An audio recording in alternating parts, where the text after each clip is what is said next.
이민교회에서 있었던 일입니다. 성경을 정말 사랑하는 부부가 있었는데 토요일 아침에 부부싸움을 했습니다. 아내가 너무나 화가 나서 2층 안방으로 올라가 버렸습니다. 아침도 아내가 주지 않고 못 먹고 시간이 흘러가는데 아이들을 올려보내도 내려올 생각을 하지 않아요. 곰곰이 생각해 보니까 내 아내의 마음을 풀 수 있는 방법은 성경 말씀밖에 없다 생각하고 2층 안방으로 올라가서 노크했습니다. 그리고 볼지어다 내가 문 밖에 서서 두드리노니 누구든지 내 음성을 듣고 문을 열면 내가 그에게로 들어가. 요한계시록 3장 20절을 암송했더니, 그랬더니 전혀 움직이지 않았던 아내가 반응하는 느낌이 들었습니다. 그리고 이윽고 문을 열면서 요한복음 15장 5절 하반절을 암송했습니다. 너희가 나를 떠나서는 아무것도 할 수 없느니라. 오늘도 말씀으로 화해가 이루어지고 평화가 임하는 금철이 되기를 바랍니다. 본격적인 말씀 본문을 강의하기 전에 말틴 루터의 3가지 하나님 말씀을 소개하겠습니다. 말틴 루터는 기록된 하나님의 말씀인 성경, 하나님 말씀이다. 두 번째로는 선포된 말씀, 설교, the spoken word죠. 세 번째로는 보이는 말씀, the seen word, 성찬도 말씀입니다. 보이는 말씀. 성령의 임재 가운데 성찬을 참여하다 보면 십자가가 보이죠. 그래서 종교개혁자들은 성찬을 보이는 말씀이라고 했고, 우리 교단 신학의 아버지인 박형룡 박사님도 교회론에 이 성찬은 보이는 말씀이다 이렇게 기록하고 있습니다. 여기서 지금 하이라이트 된 부분은 선포된 말씀, 설교에 대한 부분입니다. 요즘은 설교가 홍수처럼 넘쳐나는 시대임과 동시에 어떻게 보면 설교를 무시하는 시대를 살아가고 있죠. 안 믿는 사람에게도 길게 설명하면 설교하지 말라고 말하는 시대입니다. 그러나 설교는 선포된 하나님의 말씀입니다. 데살로니가전서 2장 13절을 보시면 이러므로 우리가, 여기서 우리는 바울 사도와 그의 선교팀이죠. 하나님께 끊임없이 감사함은 너희는 데살로니가 교인들을 말하죠. 우리에게 들은 바 하나님의 말씀을 받을 때에 바울과 선교팀이 하나님 앞에 끊임없이 감사하는 제목은 설교를 들을 때에 사람의 말로 받지 아니하고 저거 바울의 말이야 라고 설교를 듣지 아니하고 하나님의 말씀으로 받음이니 진실로 그러하도다. 진짜 여러분들이 하나님 말씀으로 설교를 들었습니다.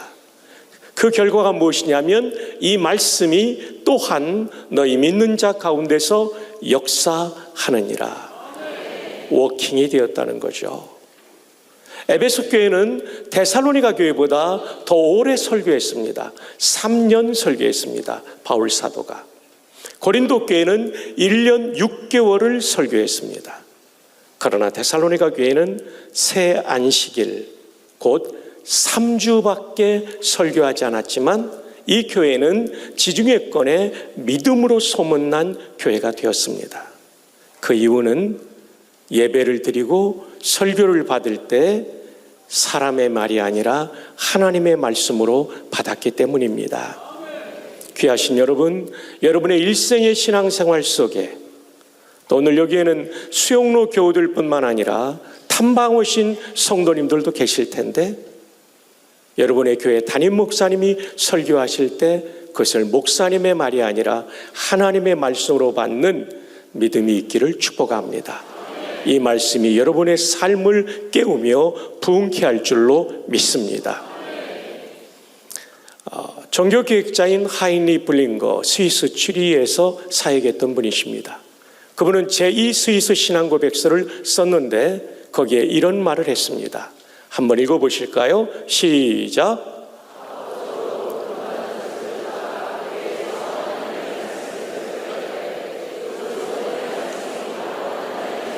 그 선포된 말씀이 바로 하나님의 말씀이고 데살로니가전서 2장 13절을 기반으로 이렇게 말하고 있는 것이죠. 계속해서요. 성도들에게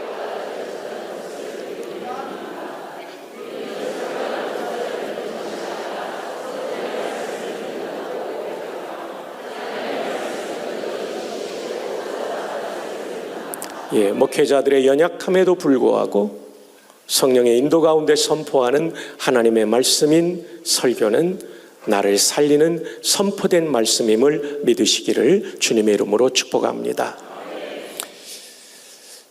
오늘 말씀의 제목은 하나님 나라 모습, 교회 모습입니다. 정말 좋은 교회는 어떤 모습을 가지고 있냐면 하나님 나라 모습을 가지고 있죠. 설립 50주년을 맞이하는 사랑하는 수영로 교회가 지금보다도 더 좋은 교회가 되기 위하여 하나님 나라 모습을 가진 교회는 어떤 교회인가를 오늘 본문을 통해 함께 살펴보기를 원합니다.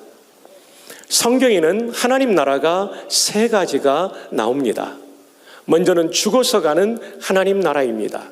자, 누가복음 23장 함께 읽어요. 시작. 이르되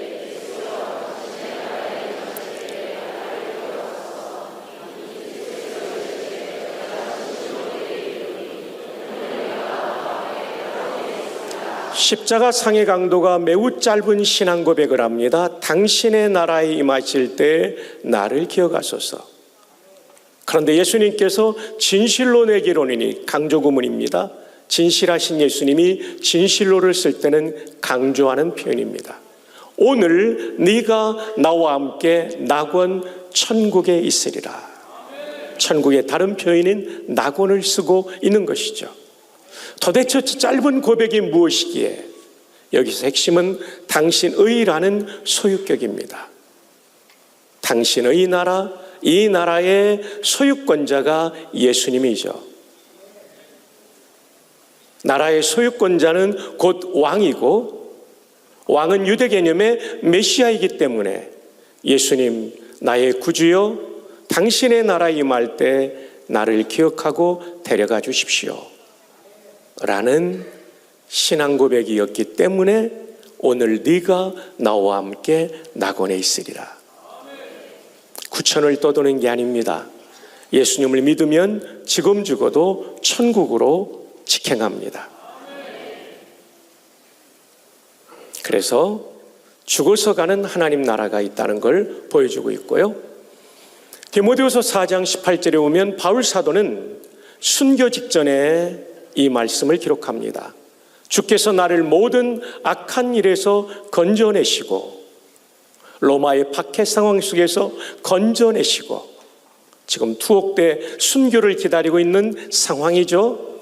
또 곧 그의 천국에 들어가도록 헤븐리 킹덤에 들어가도록 그 하늘나라에 들어가도록 구원하시리니 그에게 영광이 세세 무궁토록 있을지어다. 아멘. 바울 사도도 죽어서 가는 천국이 있다는 것을 분명히 믿었던 것이죠. 이것은 루이스 볼콥이라는 조직신학자가 쓴 책을 이미 번역된 걸 한 번 더 제가 제 식으로 번역한 것입니다. 함께 한번 읽어볼까요? 시작. 승천은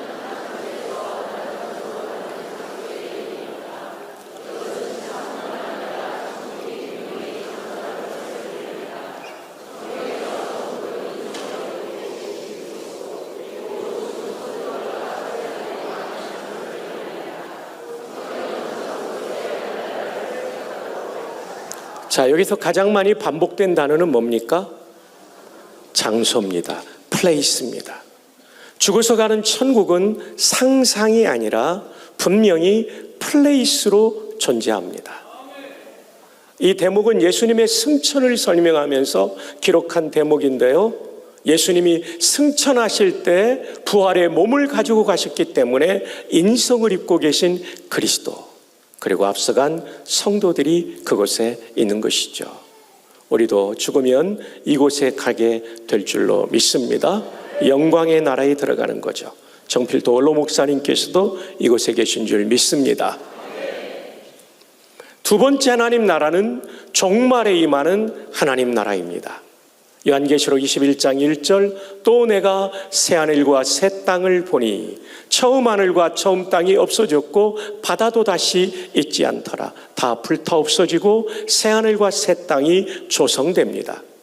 2절에 보면 또 내가 보매 거룩한 성 새 예루살렘이 하나님께로부터 하늘에서 내려오니 새하늘과 새 땅은 새 예루살렘이라고 부르는 이유는 그 전체가 하나님을 예배하는 공간이기 때문이죠. 그 준비한 것이 신부가 남편을 위하여 단장한 것 같더라. 우리 아내들이 가장 아름다운 순간은 웨딩드레스를 입었던 순간이죠. 새하늘과 새 땅은 이렇게 아름다움의 극치를 보여줄 것입니다.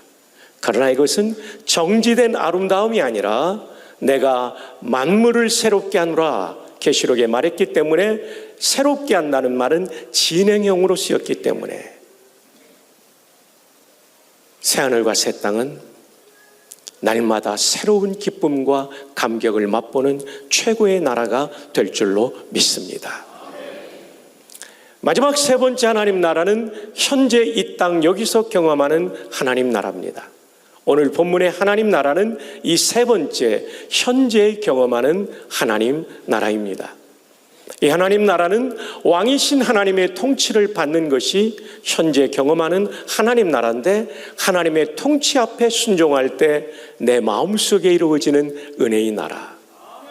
이것은 내 마음을 지배할 뿐 아니라 가정과 교회와 그리고 더 나아가 사회와 민족을 바꾸기도 하는 것이죠. 100여 년 전에 저 평안북도 선천에 외곽의 곽부라는 마을에 백사김이라는 무당이 살았습니다. 자기 집 앞에 이렇게 앉아 있는데 예수 믿는 사람들이 지나가면서 전도하는 거예요. 어이 백무당, 자식들 망하게 하는 짓 그만두고 예수 믿고 천당 가시오. 무당한테 전도하니까 무당이 얼마나 기분이 나빴겠어요. 그래서 야 이놈들아, 천당이든 백당이든 니들이 나가라 하고 쫓아버렸어요. 근데 밤에 잠을 자는데 이 소리가 계속 들려오는 겁니다. 메아리처럼. 백무당, 자식들 망하게 하는 짓 그만두고 예수 믿고 천당 가시오. 잠을 못 잤어요. 그리고 돌아오는 주일날 교회를 나가요. 선교사님이 담임 목사님인데 그분을 통하여 복음을 듣고 온 가족이 구원을 받게 되죠. 근데 이 집에 아들 중에 참 총명한 아들이 있었어요. 성경을 가르치면 잘 이해하고 소요리 문답을 가르치면 백칠문항을 다 외우는 겁니다. 어느 날 신방을 가면서 이 아들에게 장작을 패놓으라고 했는데 몇 시간 하고 갈 줄 알았는데 그날따라 신방이 늦게 맞춰졌어요. 밤늦게 들어오는데 장작 패는 소리가 들려요. 선교사님이 감동을 받고 이 아이를 키워야 되겠다 해서 미국 유학을 보냅니다. 그리고 이 아들이 1927년도에 명문대학인 예일대학교에서 박사학위를 받아요.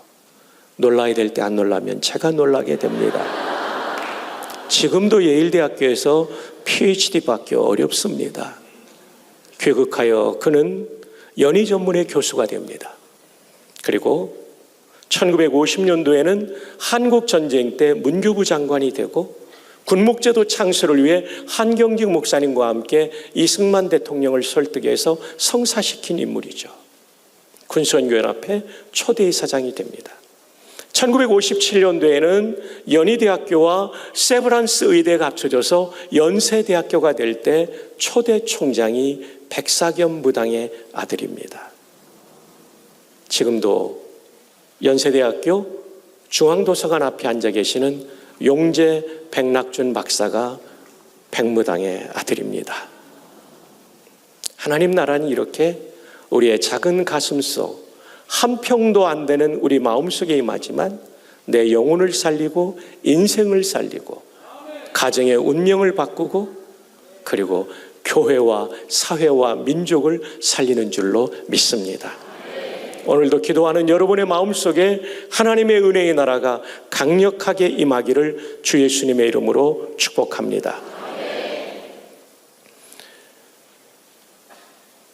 하나님의 나라는 하면서 먹는 것과 마시는 것이 아니오라는 전제를 달고 있습니다. 현재적 하나님 나라를 설명하면서 바울 사도는 로마 교인들에게 왜 먹는 것과 마시는 것이 아니오라고 전제하고 있을까요? 그 이유는 1세기 로마 교회의 문제였습니다. 다신교 사회였던 로마는 모든 짐승을 돕축하면 우성은 우상의 제단에 바쳤다가 시장으로 유통되는 것이었습니다. 그래서 성도들 가운데는 시장에서 판매되는 고기가 전부 우상의 제단에 바쳤다가 흘러나오기 때문에 그 고기를 사 먹으면 영적으로 오염된다고 생각해서 사 먹지 않고 채소만 먹는 성도들이 있었습니다.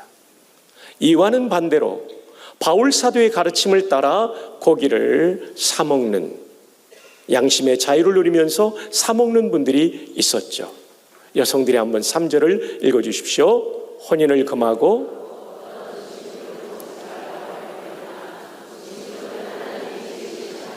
여기 말하는 어떤 음식물은 시장에서 판매되는 고기를 말합니다. 소고기, 양고기. 근데 그것도 하나님이 지으신 소와 양이 아니냐 이렇게 말하고 있죠. 자, 4절을 우리 남성들이 읽어주세요. 시작. 하나님께서 소나 양을 선하게 지으셨기 때문에 감사 기도하고 받으면 버릴 것이 없고 먹지 않을 것이 없고 먹을 수 있다라는 얘기죠. 하나님의 말씀과 하나님이 지으신 모든 것이 선하다는 말씀이죠. 기도로, 감사의 기도로 그 고기가 거룩해지기 때문에 먹을 수 있다는 얘기입니다.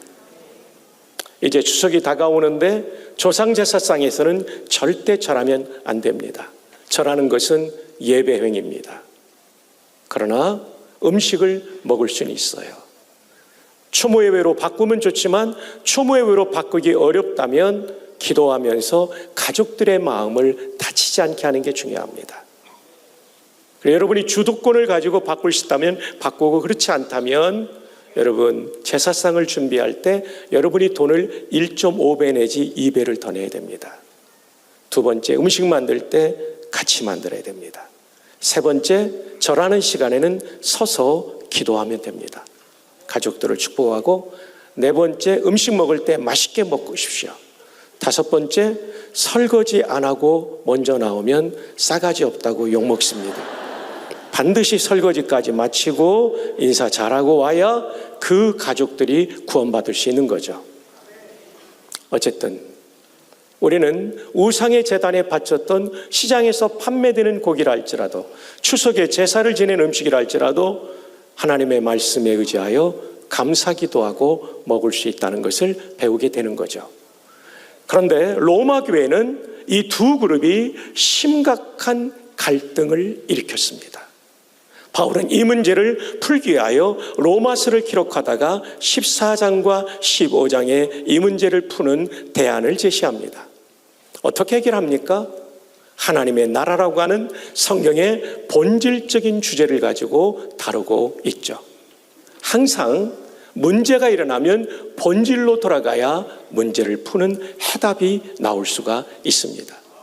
그래서 종교개혁자들은 아드 폰테스라는 경구를 사용했습니다. 라틴 말로 아드는 어디까지, 폰테스는 샘, 따라서 아드 폰테스는 샘까지라는 뜻입니다. 한 번 더 풀이하면 근원까지, 한 번 더 풀이하면 본질로 돌아가자. 지금 로마 교회도 본질로 돌아갈 필요가 있었던 것이죠. 그 본질은 성경인데 성경 중에서 하나님의 나라라는 주제로 시장에서 판매되는 고기를 먹느냐 마느냐 하는 문제로 갈등이 일으킨 로마 교회의 문제를 바울은 풀어가고 있는 것입니다. 자, 그렇다면 하나님 나라는 어떤 나라일까요?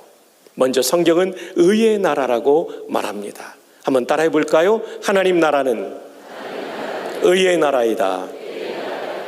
여기서 의는 무엇을 뜻할까요?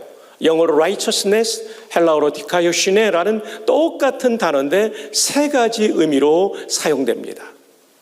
믿음으로 없는 의, 칭의 때도 이 단어를 써요. 죄짓지 않고 정의롭게 사는 것, 불의하지 않고 정의롭게 사는 데도 써요.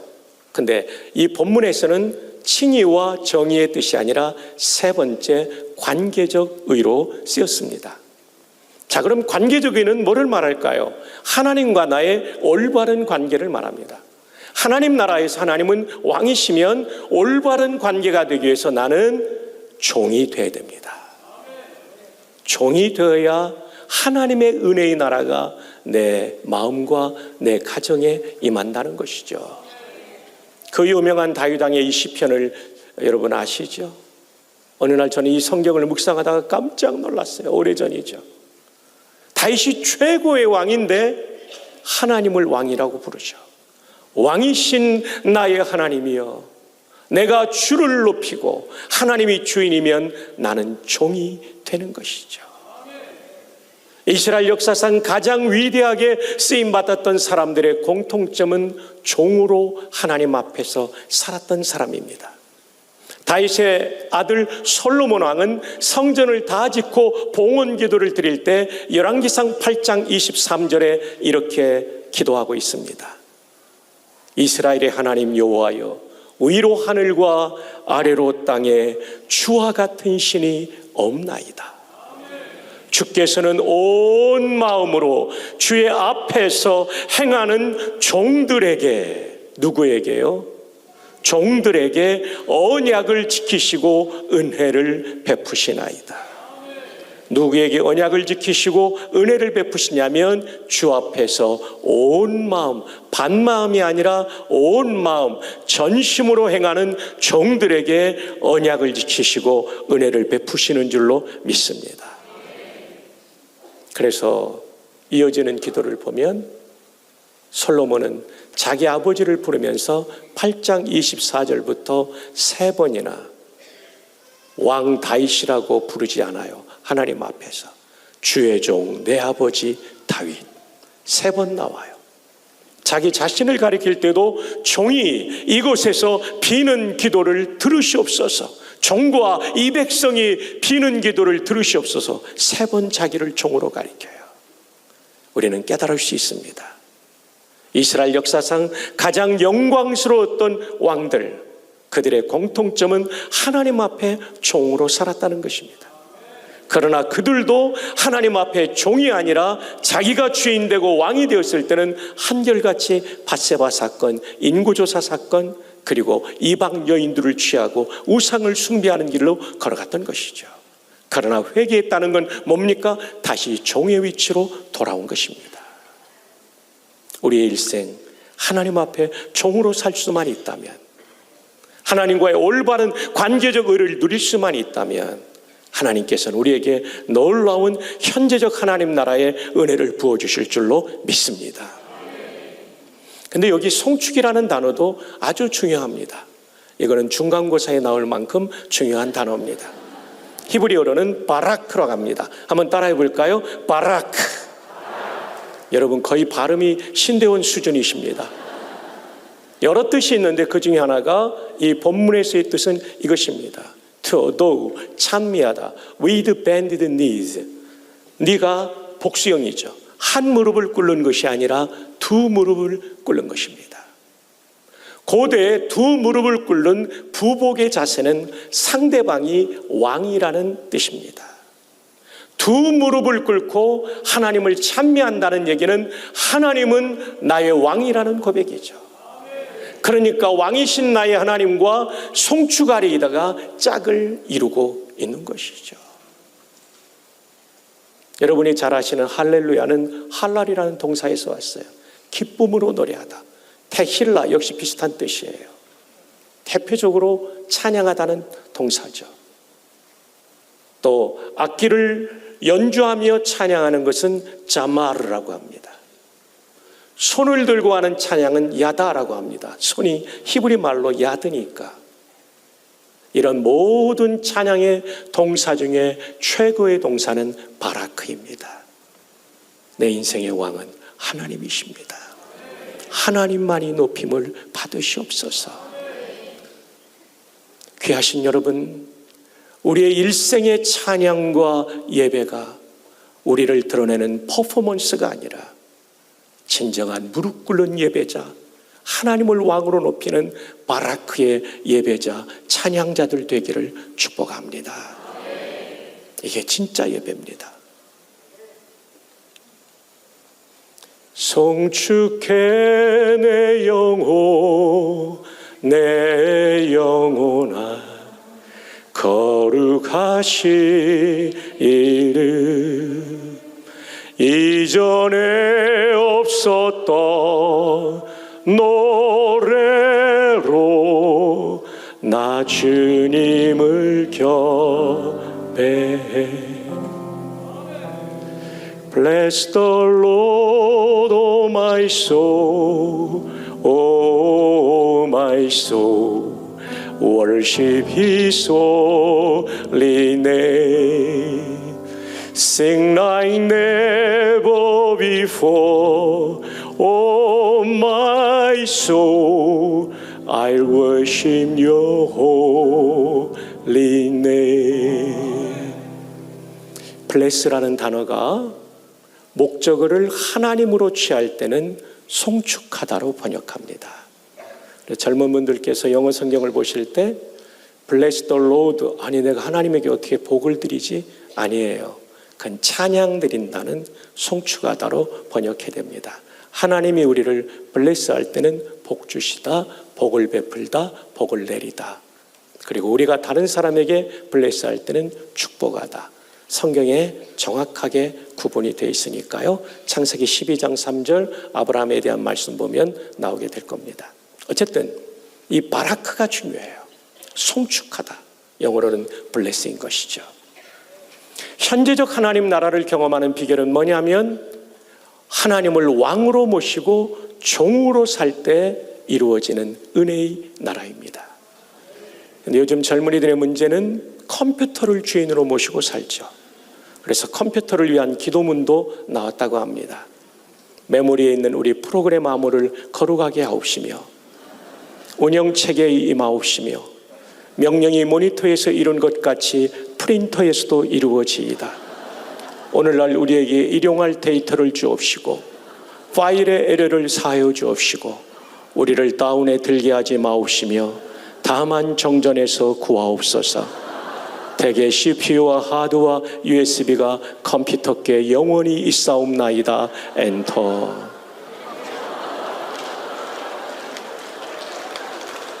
컴퓨터는 우리의 주인이 아니라 도구인 것이죠. 우리에게 속죄의 은혜와 영생의 복과 인생의 수많은 고난을 헤쳐나갈 수 있는 용기와 지혜, 그 신비로운 능력은 하나님만이 주시는 줄로 믿습니다. 나 주님만을 섬기리 헛된 마음 버리고 오직 우리 삼위일체 하나님만을 왕으로 모시고 살아가는 우리가 되기를 주님의 이름으로 축복합니다. 여러분 이 시간 서로 옆에 있는 분에게 축복합시다. 하나님 앞에 종으로 사시기를 바랍니다. 하이파이브 합시다.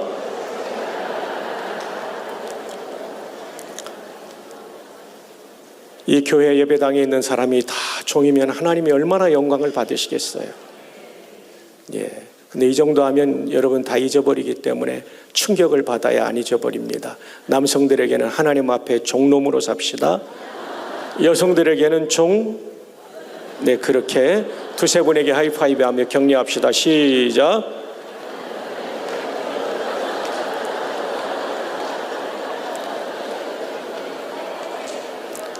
굉장히 억울해 하시는 분이 계시기 때문에 여러분 저한테 박 목사님 하나님 앞에 종놈으로 사세요. 한번 전체가 한번 축복해 주세요. 시작.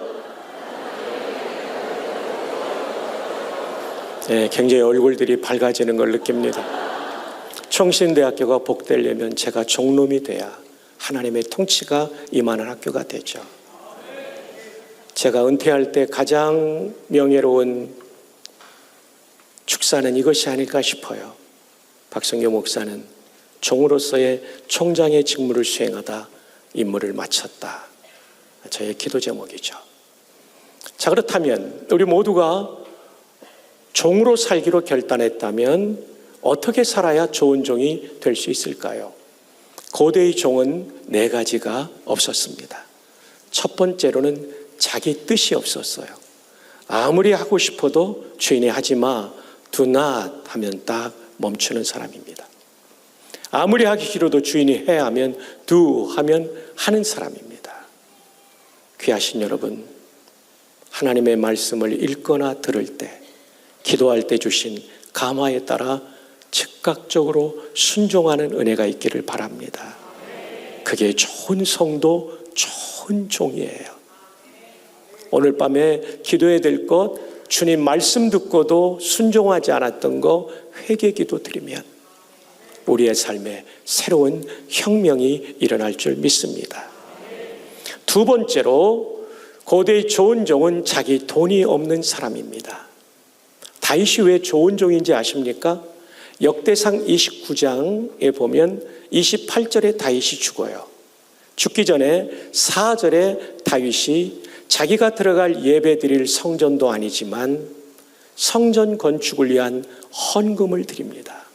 역대상 29장 4절에 오면 금 3,000달란트, 은 7,000달란트, 1달란트가 34.4kg이기 때문에 3,000달란트의 금은 10만 3,000kg의 금입니다.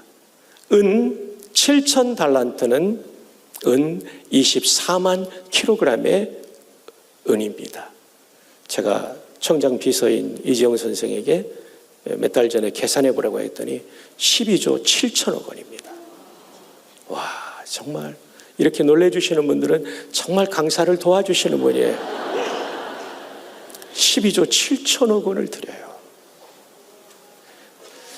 네, 감사합니다. 이걸 보고 백성의 지도자들이 감동받고 어마어마한 헌금을 합니다. 그런 다음에 온 백성이 헌금을 하니까 다윗 왕이 감사기도를 드리는 것이 역대상 29장 10절입니다.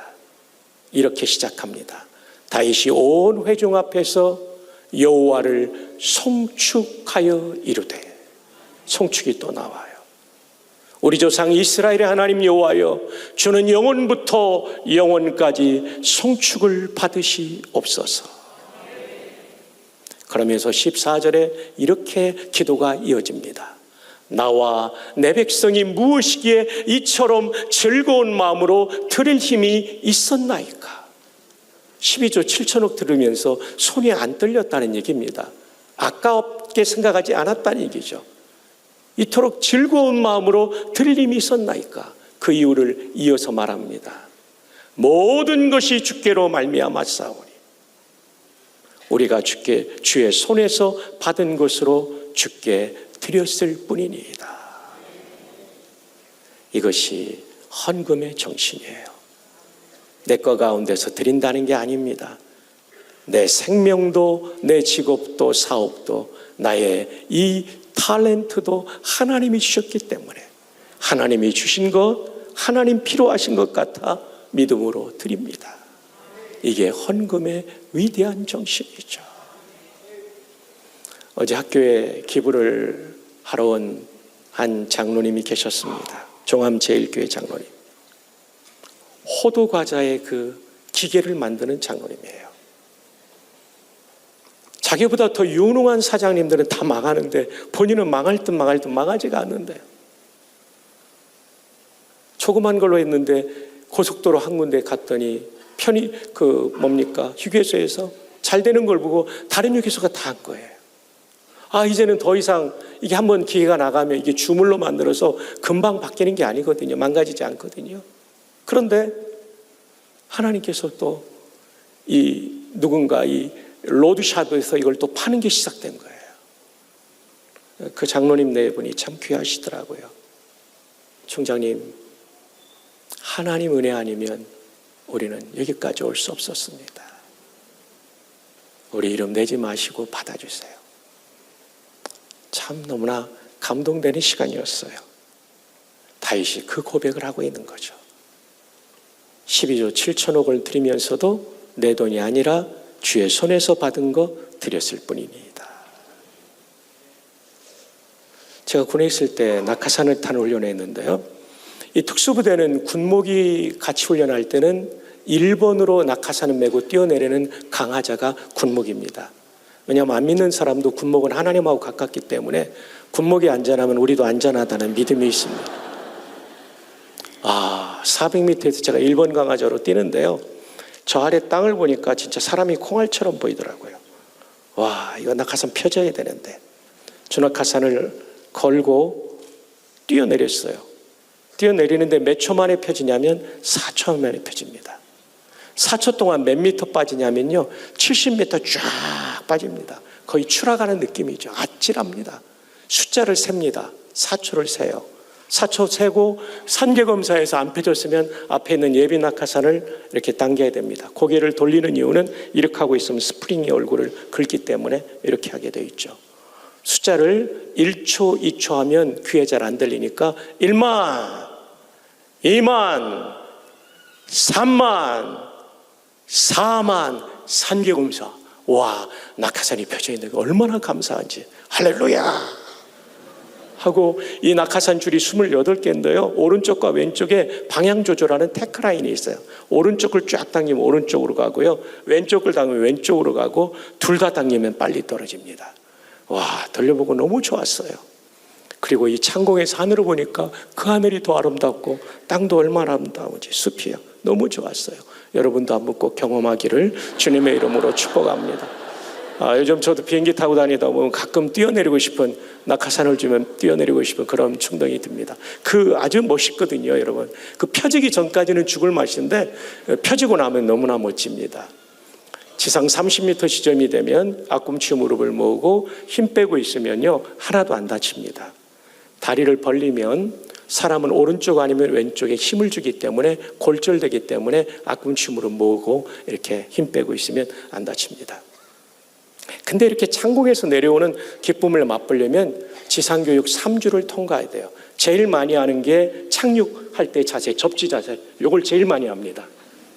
그 다음에 이제 맨 마지막 코스는 비행기나 기후에서 점프할 때 자세가 잘못되면 몸이 회전되면 낙하산줄을 감아버리기 때문에 죽을 수 있어서 자세가 잘 돼야 돼요. 근데 어디서 하냐면은 모형탑에서 뛰어내리는데 모형탑은 안전해요. 강철 케이블이 지나고 도르래가 걸려있고 그 도르래 줄에 내 모이낙하산 줄을 걸고 뛰어내리기 때문에 거기 걸려서 가는 건데 뛰어내리면 끈이 팽팽해지기 전까지는 추락하는 느낌이 안 좋거든요.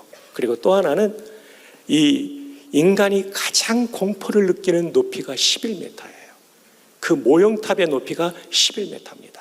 그래서 점프 마스터 중사분들이 점프 뛰어 하면 바로 뛰어가는데 움찔거리고 안 나가고 있으면 수백 명이 기다리고 있으니까 점프 마스터가 발로 빵 차요. 그러면 으악 하고 떨어졌는데 안 죽고 잘 갑니다. 그래도 다시 오면 겁납니다. 왜냐하면 이 높이가 인간이 가장 공포를 느끼는 공포의 11m이기 때문에 그렇습니다. 저도 4번인가 합격했는데요. 여러분, 저는 성도에게도 공포의 11m가 있으니 이는 곧 11조 원금이라고 말씀드리겠습니다. 11조 하면 죽는 줄 아는데 아니에요. 신앙의 새로운 차원이 열리는 겁니다. 저 10살 때 지금으로부터 54년 전에 아버님이 돌아가셨는데 어머님이 11조 하실 때 이해가 안 됐어요. 그러나 지내놓고 보니까 그 고백은 우리 가정의 주인은 돈이 아니라 하나님이십니다. 가난했던 집이었는데요. 오늘 이 자리까지 이르도록 인도해 주시더라고요. 여러분, 꼭 이 부분은 11조는 성도의 의무 그런 차원 정도가 아니에요. 이건 신앙 고백이에요. 우리 삶의 주인이 하나님이시다. 여러분, 이 고백을 꼭 할 수 있기를 바랍니다. 고대의 좋은 종은 자기 돈이 없었습니다. 저희 기숙사 짓는 일을 위해서 도와주시는 제가 알지 못하는 수영로교회 성도님들께 감사드립니다. 세 번째로 고대의 좋은 종은 자기 자녀가 없었습니다. 내 자녀지만 내 방식으로 키우지 않고 하나님의 방식, 성경의 가르침을 따라 기도하며 양육하는 것이 부모된 도리죠. 그게 좋은 종입니다. 그리고 성경적으로 모든 직업은 거룩한 하나님의 부르심입니다. 그래서 모든 직업 가운데 내 자녀가 선택할 직업을 세상의 어떤 가치가 아니라 하나님이 그 아이에게 주신 부르심을 따라 우리는 직업을 선택하도록 인도하고 그도 보람 있게 살아갈 수 있도록 도와줘야 되는 것이죠. 그런데 그 중에 하나, 말틴 로이드 존스 목사님은 이런 얘기를 했어요. The work of preaching, 설교의 사역은 그것은 the highest, 가장 높고 the greatest, 가장 위대하고 the most glorious calling, 가장 영광스러운 소명이다. 그런 것 같습니다. 군목으로 14년 있으면서 복음을 전하고 영접하고 세례교육을 하고 믿겠다고 하는 사람만 세례줬는데 3,000명 이상을 구원할 수 있었어요. 또 이 설교의 사역을 통하여 낙심했던 성도들이 일어나고 자살할 사람이 자살을 포기하고 이혼할 사람이 이혼하지 않는,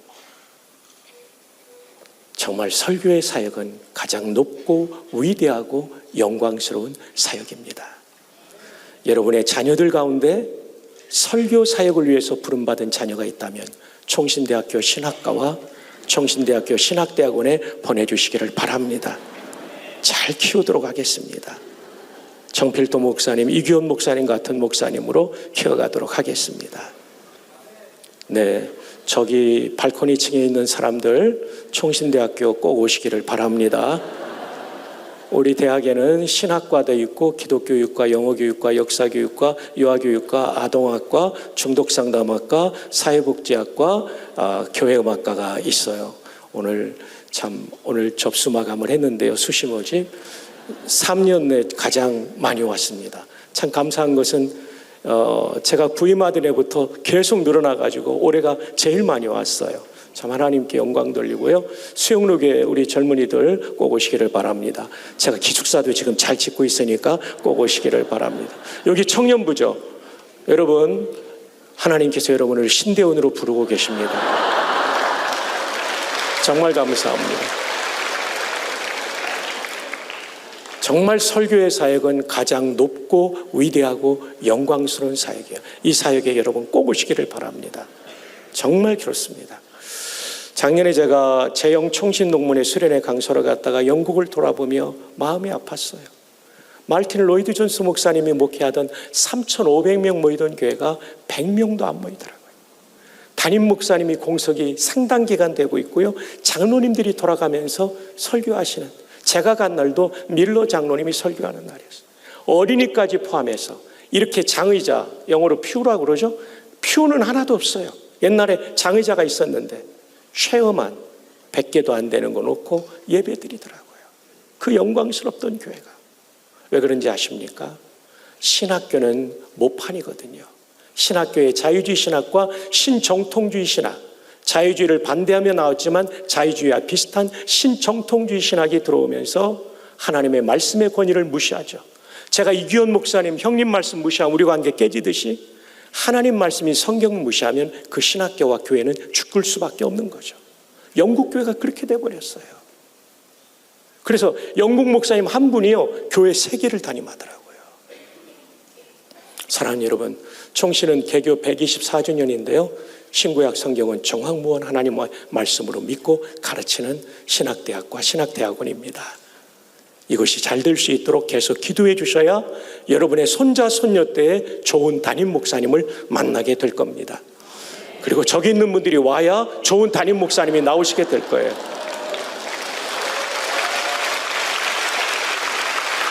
왜냐하면 내가 어느 교회에서 신앙생활을 배웠느냐, 어느 목사님의 설교를 들으며 자랐느냐가요, 목회하면서 굉장히 중요해요. 그래서 오늘 밤 기도할 때 주여 내가 여기 있사오니 나를 써주소서. 주여 정필도 목사님, 이규원 목사님 같은 목사님으로 제 일생을 쓰임받게 하여 주시옵소서. 아멘이 이쪽에서 나오고 있는데 안쪽에서 나오고 있어요. 찬양대 안쪽. 아멘. 예, 고맙습니다. 그리고 분명히 담임 목사님께서는 신대원 오면 전액 장학금을 주시리라고 저는 믿습니다. 고대의 좋은 종은 자기 자녀가 없습니다. 4번째, 고대의 좋은 종은 자기 생명이 없는 사람입니다. 저는 최근에 참된 장로 책을 개정판을 내면서 6분의 장로님의 책을 읽었어요. 정말 훌륭하신 장로님들이더라고요. 남강 이승훈 장로님, 교육만이 살 길이다 1907년도에 도산 안창호 선생의 강연을 듣고 오산학교를 세우잖아요. 1910년도 한일합방이 된 다음에 충격을 받고 산정현 교회 가서 한석진 목사님 설교 듣고 그분이 예수님을 믿고 오산학교 옆에 교회를 세우죠. 그리고 신앙을 통하여 교육을 통하여 이 나라를 세우자. 전 재산을 바친 분이에요. 거기에 고당 조만식 장로님, 여러분 아십니까? 고당 조만식 장로님이 술을 어마어마하게 마셨던 분이에요. 이제는 새롭게 살려고 술 마신 다음에 윌리엄 베어드 선교사님을 찾아갔어요. 숭실학교 교장이셨어요. 지금의 숭실대학교 총장과 같은 거죠. 저 좀 받아주십시오 그랬더니 나는 술 취한 사람 받을 수 없습니다. 그랬더니 이제부터는 술 절대 입에도 안 될 테니까 새 사람 될 테니까 받아주십시오. 고당이 그래서 숭실을 마쳐요. 그리고 메이지대에 법학과를 나오고 오산학교에서 학생들과 함께 기숙사 생활하면서 키워내죠. 거기서 누가 나옵니까? 주기철 목사님이 나온 거예요. 백병원의 설립자 백인재 박사가 오산학교 출신일 거예요. 그리고 오성장군이라 불려지는 6.25 때 우리나라 지키는 김웅일 장군, 중국군 공산화되기 전에 장제스 밑에서 투스타 했다가 한국에서 쓰리스타까지 해서 오성장군으로 불려지는 김웅일 장군, 덕실한 신자들이죠. 한경직 목사님이 오산학교에서 나온 거예요. 정말 훌륭한 이 장로님들, 이승훈 장로님, 조만식 장로님 같은 분들을 통해 이런 인물들이 나온 거죠. 청삼 최태섭 장로님은 오산학교를 졸업하지 못하고 만주로 갑니다. 만주로 가서 그는 사업을 합니다. 근데 사업을 하는데 이분의 사업이 뭐냐면 일본 사람에게 물건을 받아가지고 만주에 있는 중국 사람한테 파는 거예요. 물건이 들어오는 사이에 그 열차로 싣고 오는데 수십 량의 열차로 싣고 얼마나 많은 물건입니까? 이 물건값이 폭등한 거예요. 옆에 있는 사람들이 다 말합니다.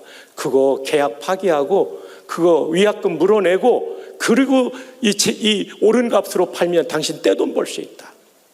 최태섭은 이거 가지고 기도합니다. 내가 오산에서 배운 정신이 이게 아니지. 하나님, 이 입금을 많이 남겨가지고 계약 파기하고 위약금 주고 많은 돈 남겨가지고 선교할까요? 마음에 불편함이 있는 거예요. 여러분 아시잖아요. 기도하다가 불편함 그 하나님도 아니잖아요. 거기다가 중국 상인의 얼굴이 지나갈 거예요.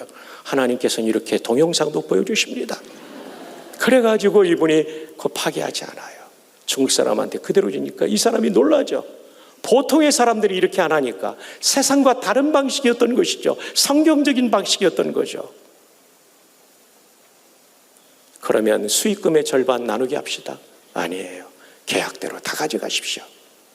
손해본 줄 알았는데 이게 웬일입니까? 이 중국 심양 쪽인데 심양 전체 시내에 소문이 나가지고 상공회에서 공문을 내립니다. 모든 이 관련 사업은 조선인 최태석 거라. 그래가지고요 중국이 공산화되기 전까지 어마어마한 부를 이루게 되죠. 좋은 일 많이 했죠. 근데 공산화되면서 재산 다 뺏기고 총살 위험에 몰렸다가 하나님 은혜로 살아서 오시게 되죠. 한국전쟁 때 그는 피난을 갑니다. 그리고 다시 수복에 대해서 서울 왔을 때 군납하는 분이 소개해서 군에다가 단무지를 납품하게 됩니다. 단무지를 납품하려면 무가 많아야 되니까 잠실이 그때는 완전히 허허벌판이에요. 4천만 원을 은행에서 빌려서 그 땅을 사가지고 무를 키워가지고 했는데 이게 잘 됐어요. 그래가지고 이제 은행 돈을 갚으러 가는데 일사후퇴가 된 거예요. 은행 사람들이 다 피난 가고 한 명이 남아서 마지막 잔물을 처리하고 있는데 어떻게 왔냐고. 저 대출금 갚으러 왔다니까. 지금 당신 정신 있냐고. 지금 인민군하고 중공군이 쳐들어오는데 빨리 피난 가라고. 아니 나는 갚아야 된다고. 이 사람이 별 이상한 사람 다 있다고 생각하고 받고는 영수증을 끊어줬어요. 최태섭은 영수증을 안고 제주도로 피난 갑니다. 먹고 살 길이 없는데 이번에는 고추장으로 군납을 하는데 정성껏 고추장을 만들었더니 군인들이 너무 좋아해가지고 병참장교가 찾아온 거예요. 이제는 고추장만 아니라 이제는 생선을 납품해 주십시오. 예, 이제 아멘의 타이밍이 아주 좋습니다. 여러분 생선을 그 많은 어마어마한 장정들이 먹으려면 얼마나 많이 잡아야 되는 거예요. 이건 배 몇 척으로 안 되는 게 아니라 선단을 구성해야 되고 수백 명의 사람을 모아야 되는 거예요. 계산해 보니까 그 당시 돈 2억이 필요한 거예요. 그 당시에 그 은행 본점이 부산으로 피난해 있는데 제주도에서 부산에 은행 본점에 와서 빌려달라고 하니까 창구 직원이 당신 대출 받으려면 신용이 있어야 되는데 없다는 거예요. 뭐 담보할 것도 안 된다는 거예요. 은행장 만나게 해달라니까 만나게 해준 거예요. 은행장도 안 된다는 거예요. 그때 최태섭 장로는 품에 넣어두었던 일사후퇴 때 4천만 원 갚은 영수증을 딱 내놓습니다. 은행장이 깜짝 놀라죠. 사장님이 바로 그분이셨군요. 직원한테 들었습니다. 난리통에 사람들이 다 도망가느라고 정신이 없는데 신용을 지키기 위해서 4천만 원을 들고 왔던 사장님, 우리 은행 직원들이 다 합니다. 사장님 같은 분한테 빌려주지 않으면 누구한테 빌려줍니까? 2억 원을 다 빌려줘서 군납이 잘 되고, 그래가지고 이분이 수복이 돼서 올라와가지고 다시 한국 유리를 만든 그 유명한 최태섭 장로님의 스토리. 그분도 일생을 교육업과 이런 부분에 많이 기부하고 살았던 것이죠. 그런데 저는 여기서 마지막으로 장로님 한 분 얘기를 더 드린다면, 그분은 염광 박관준 장로님입니다. 그의 호가 소금과 빛입니다. 염광. 그분은 메디컬 닥터였어요. 저는 어마어마하게 볼 수 있는 일제강점기의 의사였지만 신사참배를 거부하다가 옥중 순교를 당합니다. 신사참배는 10계명의 1, 2계명을 어긴 것이라고. 그래서 일본어를 유창하게 하는 안희숙 여사를 동반하고 아들 박영창을 동반해 일본 제국의 발코니 층에 앉아있다가 개회하자 전단지를 뿌립니다. 신사참배는 하나님을 모독하는 불경한 죄이므로 신사참배를 중단하라. 결국 체포되어 그분은 해방되던 해 봄에 옥중에서 순교합니다. 우리가 주기철 목사님, 손양훈 목사님, 김익도 목사님, 조만식 장로님, 박관준 장로님을 존경하는 이유는 뭡니까? 그들은 진짜 종이었거든요. 주께서 원하시면 목숨도 바치는 종들이었습니다. 우리 이렇게 살기를 축복합니다. 고대의 종은 4가지가 없었습니다. 따라합시다. 자기 뜻이 없었다. 자기 돈이 없었다. 자기 자녀가 없었다. 자기 목숨이 없었다. 이것도 다 주인 뜻대로 바칠 수 있는 우리가 되기를 축복합니다. 그런 의미에서 한 번 더 전후좌우에 하나님 앞에 좋은 종놈으로 삽시다. 종놈으로 삽시다. 축복합니다. 시작. 하나님 앞에 좋은 종으로 삽시다. 예, 좋은 종으로 삽시다. 예. 이 본당 안에 있는 사람들만 다 하나님 앞에 종으로 살면 정말 놀라운 역사가 일어날 줄 믿습니다. 두 번째 하나님 나라는 평강의 나라입니다. 평강, 평화라는 뜻이에요. peace, 평화. 헬라말로 에이레네라고 합니다. 이 문맥에서의 평강은 무엇을 뜻하냐면 비판하지 않는 것. 여기 비판이라는 말은 학문적인 비평은 우리가 할 수 있지만 인격적인 상처를 주는 비난을 하면 안 되죠. 교회에서는 비평도 할 것이 없죠. 어쨌든 비판하지 말라고 할 때는 비난하지 않는 것을 말해요. 비난하지 않는 것. 자, 문맥을 살피기 위해서 1절부터 보겠습니다. 함께 읽어요. 시작.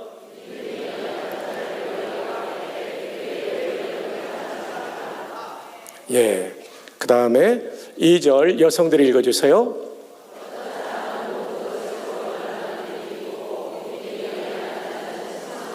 모든 것을 먹을 만한, 시장에서 파는 고기를 먹을 만한 믿음이 없고 믿음이 연약한 자는 채소만 먹죠. 자, 오늘 본문의 문제가 다 드러나죠. 3절 남성들 한번 읽어주세요. 시작.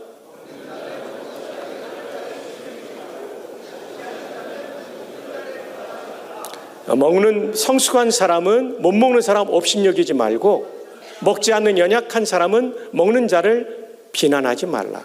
왜냐하면 하나님이 이미 그를 받으셨기 때문에. 우리의 연약함에도 불구하고 우리를 용납하신 것처럼 우리가 서로 용납해야 된다는 것입니다. 여러분, 이 말씀은 30년 종교전쟁 이후에 카톨릭 측과 프로테스탄트 측의 아주 피비린내 나는 30년 전쟁이 유럽을 피로 물들이고 끝나갈 무렵에 화해의 메시지를 전한 루퍼투스 멜데니우스라는 루터란 신학자의 말입니다. 본질적인 것에는 일치를, 비본질적인 것에는 자유를, 모든 것에는 사랑을. 이럴 때 우리는 평화를 유지할 수 있습니다.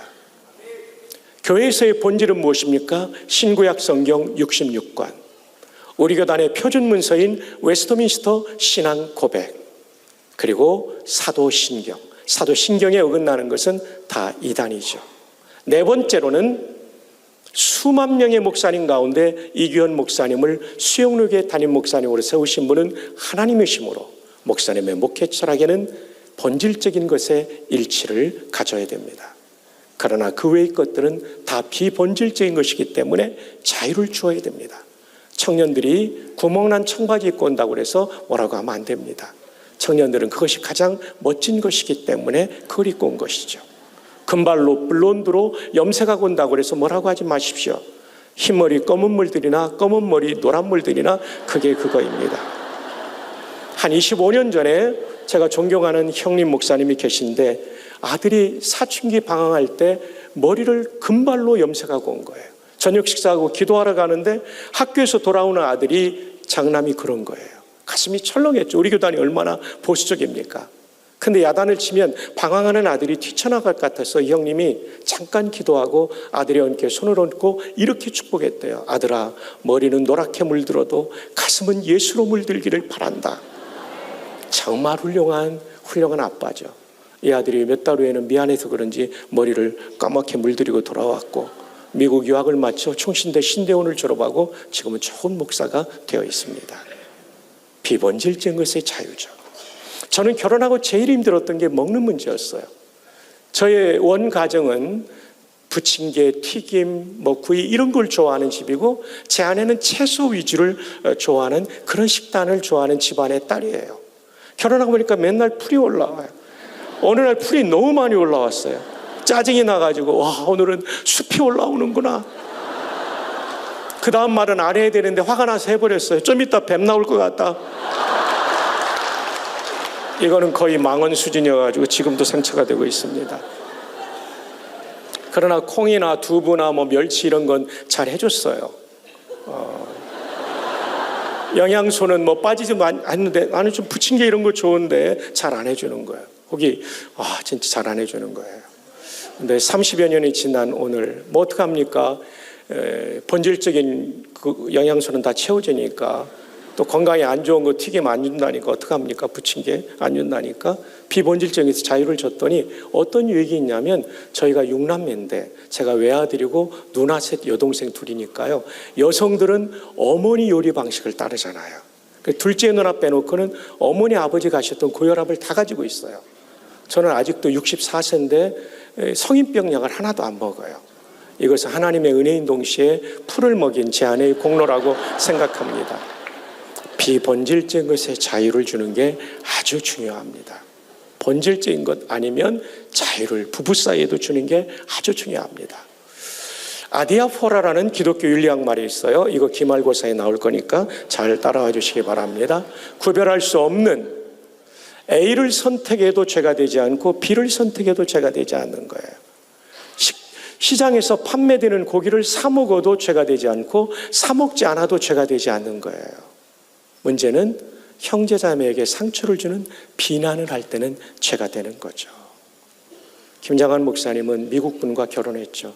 59년도에 수원에 들어왔는데 치약을 짜는데 지금은 플라스틱이라 중간을 눌러짜도 이게 가소성이 있어서 회복이 되는데 옛날 알루미늄 계열은 밑에서부터 짜 올려야 낭비가 안 됩니다. 근데 목사님은 근검하기 때문에 잠깐만 다음에 들어가면 누군가 중간을 짠 거예요.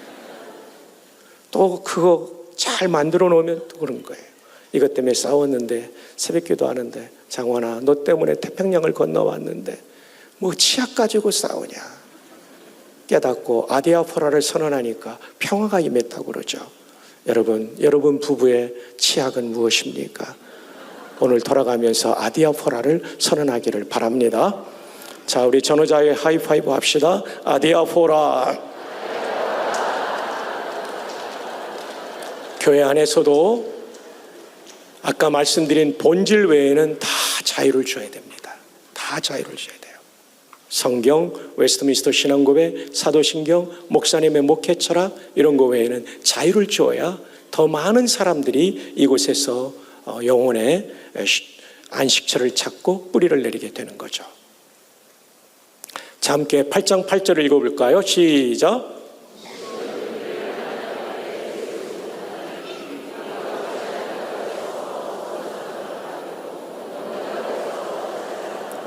고린도 교회도 로마 교회와 똑같은 문제가 있었기 때문에 아디아포라의 대표적인 본문이 고린도전서 8장 8절입니다. 자, 시간상 좀 넘어가도록 하겠습니다. 세 번째, 하나님 나라는 희락의 나라입니다. 기쁠 자, 즐거울 낙자, 기쁨의 나라예요. 하나님 나라는 기쁨의 나라. 그래서 서로 평화롭고 기쁘게 지나는 곳에 은혜가 임하죠. 그러나 평화가 깨지면 항아리가 깨진 것처럼 은혜의 물이 빠져나가는 거죠.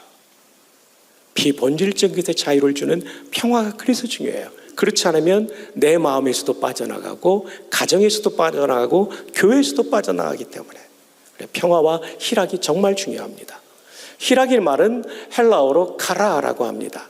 또 어떤 분들은 걸그룹 카라를 떠올리는 분이 있을 텐데 걸그룹 카라는 K-A-R-A고 희락의 카라는 C-H-A-R-A로 서로 다르다는 점을 기억해 주시기를 바랍니다. 비슷한데 다른 개념은 쾌락입니다. 헤도네. 희락은 예수님적이고 쾌락은 마귀적입니다. 희락은 예수님처럼 내가 십자가를 짐으로 다른 사람을 기쁘게 하고 유익하게 하는 거라면 쾌락은 누군가를 비난하면서 기뻐하는 거, 누군가를 짓밟으면서 기뻐하는 거, 뒷담화하는 거 다 쾌락입니다. 그리고 남성들의 성희롱과 성폭력은 아주 마귀적인 나쁜 것입니다. 교회는 쾌락의 공동체가 아니라 희락의 공동체죠. 서로의 기쁨을 추구하는 공동체. 부산 시민이 왔을 때 수영로 교회는 우리가 살고 있는 직장과 다르다, 사회와 다르다는 것을 이미 느끼고 있지만 더 많이 느껴야 되죠. 여러분, 성경의 장과 절은 처음부터 구분되었을까요? 1번 구분되었다, 2번 아니다. 정답은 2번입니다. 저는 주로 정답을 2번에 배치합니다. 성경의 장 구분은 1204년에 영국 사람 캔터베리 대주교 랑톤이 했습니다. 절 구분은 1551년에 프랑스 사람 스테파노스가 있습니다. 이분은 평신도요 인쇄업자인데 아들이 유명한 신학자죠. 성경을 읽는 분들을 위해서 절 구분을 했습니다. 그러니까 장과 절은 처음부터 기록된 것이 아니니까 우리가 이것을 절대시할 필요가 없고 때로는 장을 넘어서 문맥이 이어지는데 오늘 문맥이 그렇습니다. 14장이 본문인데 15장 1절로도 이어집니다. 자, 남성들이 한번 힘있게 읽어요. 시작.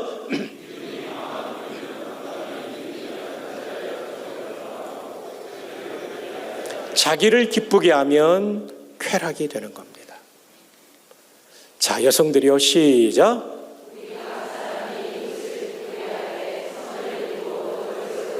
이게 희락입니다. 내 기쁨이 아니라 옆에 계신 성도님의 기쁨을 추구하는 거죠. 그런데 그 기쁨이 술 사주고 마약 사주고 기쁘게 하면 안 되죠. 선을 이루고 덕을 세우도록 해야 되는 거죠. I'm a Christian이라는 유명한 책이 우리말로 번역되어 있죠. 톰 레이너라는 미국 목사님이 쓴 책입니다. 미국 교회를 병약하게 만든 이유는 교회 와서 컨트리 클럽 멤버처럼 살기 때문이다. 골프장 멤버는 어떻습니까? 돈 많이 내놓고 마음껏 즐기는 거죠. 교회는 그런 곳이 아닙니다. 여러분이 헌금하는 건 여러분의 권리를 주장하기 위해서 하는 것이 아니라 모든 것을 주신 하나님께 주인이심을 신앙 고백하는 겁니다. 교회는 컨트리 클럽이 아닙니다. 교회는 철치입니다. 철치라는 영어 단어는 헬라어 큐리아케. 큐리아케는 큐리오스, 주님이 잡고 계시고 주인이시다는 뜻이죠. 그 주인 앞에 우리 모두가 섬기고 이웃한 성도를 기쁘게 하는 교회를 세워가기를 주님의 이름으로 축복합니다. 옆에 있는 분을 축복합시다. 그대의 기쁨을 위해 살겠습니다. 한 번만 더 축복합시다. 한 달 안에 식사 한 끼 꼭 대접하겠습니다.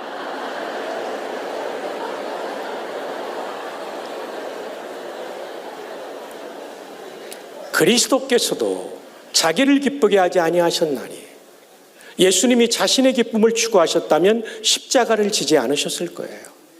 그리스도께서도 자기를 기쁘게 하지 않으셨기 때문에 우리의 구원이 일어난 거죠. 예수님의 제자된 우리도 이 길을 걸어가야 될 것입니다. 여러분, 월터 부르그만이라는 신학자는 기독교는 환대 공동체라고 그랬어요. 탕자의 아버지가 탕자를 받아들이는 거 환대죠. 세상 아버지 같으면 너 내 눈앞에 나타나지 마라.